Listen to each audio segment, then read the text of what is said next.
Assalamu alaikum viewers. Welcome to Siyasat English News. I am Ayman Omar. Telangana Health Minister Itala Rajendra today directed the health officials to coordinate with other wings at all levels to check corona spread. The minister held an emergency meeting at BRKR Bhavan here.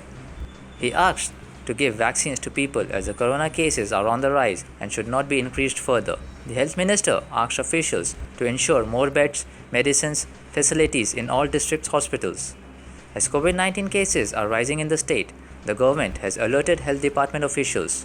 The health minister said that neighboring states are also witnessing a rise in cases and that the Telangana has to be on high alert. Greater Hyderabad Municipal Corporation has surpassed all of its record and collected 1,701.29 crore rupees in property tax for the financial year 2020-21 that ended on 31st of March. Despite COVID-induced lockdown in place for several months in between, authorities said on Thursday. The taxes collected were 230 crore rupees more than last year's collection of 1,472.31 crore rupees. However, it fell short of the target of 1,900 crore rupees.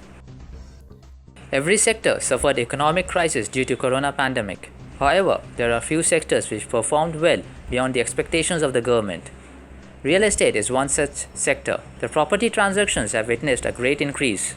The government's revenue touched 5,850 crore rupees due to agricultural and non-agricultural lands and properties transactions during the last 4 months. The revenue in the month of March was 900 crore rupees. Among the districts, Rangareddy recorded the highest revenue at 276 crore.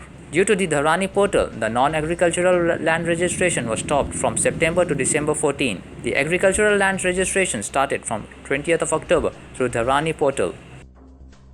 The Telangana government on Thursday night clarified that it is not considering the imposition of another lockdown in the state. Chief Secretary Somesh Kumar in a statement debunked an unsigned document which fooled many into believing that it was a real government order which said shops and establishments will stay shut from 6 pm to 8 am in the morning from 1st of April in view of the rising COVID-19 cases in the state. It has come to the notice of the government that an unsigned document claiming to be a GO issued on 1st of April 2021 providing for closure of shops and commercial establishments is circulating on social media. It is hereby clarified that the above said document is fake. No such order has been issued by the government of Telangana. It is also clarified that there is no consideration for any lockdown, Somesh Kumar said in a statement released on Thursday. Congress Secretary Priyanka Gandhi Vadra has cancelled her poll campaign in Assam, Kerala and Tamil Nadu after she went into self-isolation a day after her husband Robert Vadra tested positive for COVID-19. Priyanka Gandhi has tested negative for COVID-19. She was scheduled to visit Assam today for campaigning and was scheduled to address rallies in Tamil Nadu and Kerala in the next 2 days. According to sources close to Vadra, he was not feeling well for the last 2 days and had tested himself on Thursday and his report came positive. Congress Secretary Priyanka Gandhi Vadra has cancelled her poll campaign in Assam, Kerala and Tamil Nadu. West Bengal has recorded a voter turnout of 86% in the second phase of polling held in 30 assembly constituencies spread across 4 districts, Chief Electoral Officer Aris Aftab said on Friday. After the second phase of polling was over on Thursday, the CEO's office had said that 80% of 75 lakh voters exercised their franchise. The Nandigram constituency, where Chief Minister Mamata Banerjee has been locked in a fight with Prateek-turned-adversary Suvendu Adhikari of the BJP, polled 88% of votes. Among the 4 districts, the highest voter turnout of 87% was registered in Purba Medinipur, followed by Bankura, South 24, Parangas and Paschim Medinipur. Saudi police on Thursday arrested a man with knife in Masjid al-Haram, Makkah, where a man chanting slogans and disrupted other worshippers after Asr prayers and attempted violence as well. The man was removed by the security personnel and handed over to Makkah police promptly. A spokesman for Makkah police said the mosque security officials arrested the man immediately and legal procedures have been taken against him. President of the Haramain, Sheikh Abdul Rahman Al Sudais, condemns the incident which occurred at Masjid al-Haram and said, "The 2 holy mosques are for worship and the performance of rituals, not to chant slogans."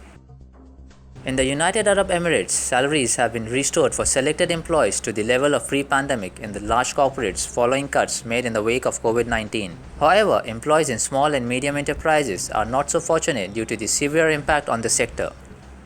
John Ed regional director for the Middle East at Michael Page, said salary cuts were temporary across most industries last year. While speaking to the Khaleej Times, he said, "From what we know, most of those have now been removed and employees are enjoying their full salary once again." In 2021, businesses with high demand for niche talent will have to be competitive in terms of salaries and benefits to attract candidates, while those with a large talent pool to choose from will have more flexibility.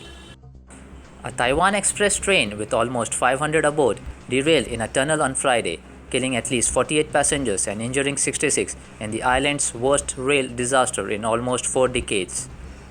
Images from the scene showed carriages in the tunnel ripped apart by the impact, with others crumpled, hindering rescuers in their efforts to reach passengers, although by mid-afternoon no one was still trapped. The crash north of the eastern city of Holian killed the driver of the train carrying many tourists and people heading home at the start of a long weekend traditional holiday to tend to the family graves. Taiwan media said many people were standing as the train was so crowded and were tossed about by the crash impact. Media showed pictures of survivors being led out of the tunnel. Bollywood superstar Salman Khan has invested in short-form video app Chingari, the company announced on Friday. With Salman as global brand ambassador and investor, Chingari said it is looking to augment its position as a market leader. The company, however, did not disclose the funding amount from Salman. The news came as Bengaluru-based telecommunication firm OnMobile led a $13 million funding round in Chingari on Thursday. The app currently has more than 56 million users in India. The platform is available in more than 12 vernacular languages along with English and Spanish. Chingari allows its users to download and upload videos, chat with friends, interact with new people, share content, and much more.